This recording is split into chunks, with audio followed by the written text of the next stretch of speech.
je vais vous montrer comment faire un jeté. Faire un jeté permet de rajouter une boucle et de former un jour ou un trou dans le tricot. C'est un mouvement très simple.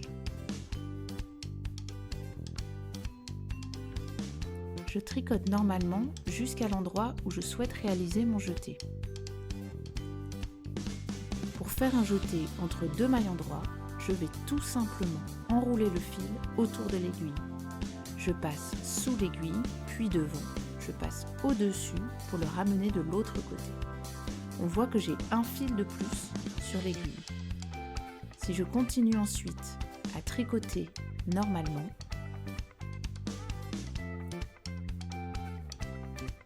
on verra se former un trou là où j'ai fait mon jeté, qui sera davantage visible au rang suivant. Comme je fais du jersey, je tricote le rang suivant à l'envers. Voici la boucle du jeté qui se présente différemment. Je vais la tricoter comme une maille normale.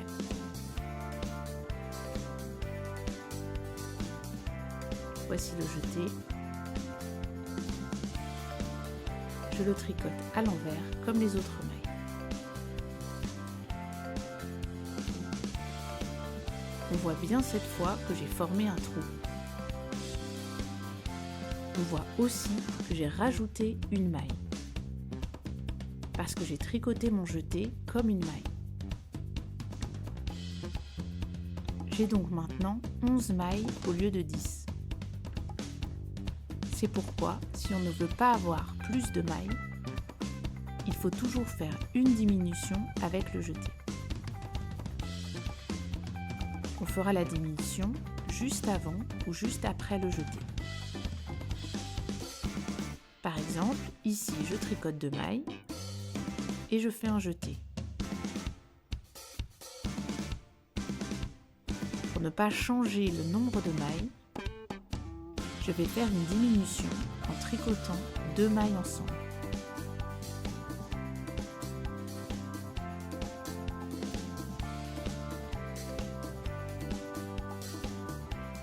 De cette manière, j'ai ajouté une maille et j'en ai supprimé une. On utilisera cette technique pour une boutonnière. Côté envers, voici le jeté que je tricote normalement.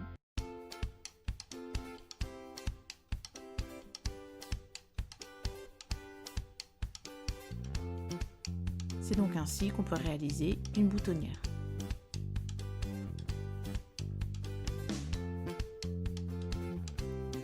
On a vu que pour faire un jeté, il suffisait d'enrouler le fil. Mais attention, si je veux faire ce jeté entre 2 mailles envers, par exemple ici, entre ces 2 mailles envers, dans ce cas, mon fil est devant l'aiguille et non derrière. Je l'enroule autour de l'aiguille en passant par au-dessus. Je reviens devant, j'ai fait un tour complet. Je tricote ensuite la maille suivante également à l'envers. Mon nouveau jeté a formé un trou comme le précédent.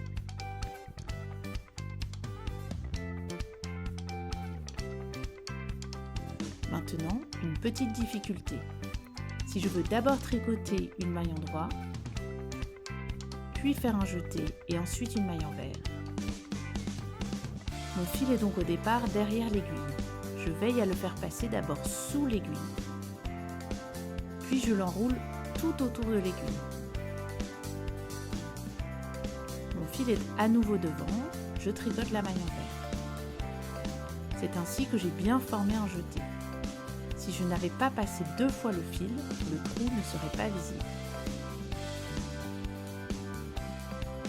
Dernier cas de figure, si je souhaite tricoter d'abord une maille envers, puis un jeté suivi d'une maille endroit.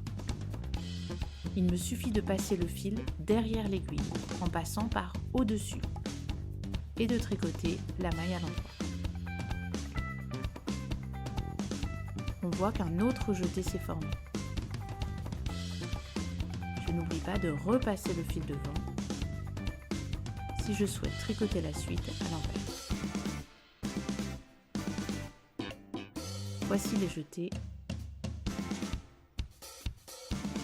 Et après les avoir tricotés au rang suivant, les jours créés apparaissent distinctement.